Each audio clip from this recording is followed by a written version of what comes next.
So Man vs. Food started in the spring of 2017, and we hit the ground running with a bunch of episodes. So I really just held on for dear life and just trusted the production company that they were guiding me in the right direction, and they did. Mostly in the last 10 years, I've been working in bars, bartending, while pursuing acting at the same time. So really with Man vs. Food, the worlds collided. This is really comfortable. When you're in the city, I feel like the rest of that city, other than your apartment, is your backyard. So I'm usually out. There's no time to lounge. I mean, the pants, come on. They feel really durable, but I feel like there's a stretch to them, which is great. Very active. My favorite tailgate food is free.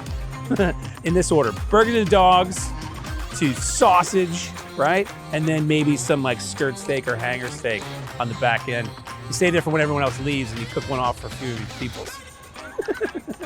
But yeah, I never get tired of food, never. What do I do? All right, who's next? You. Come again soon. Thanks, guys. Just finished my shift. Every day should feel this good.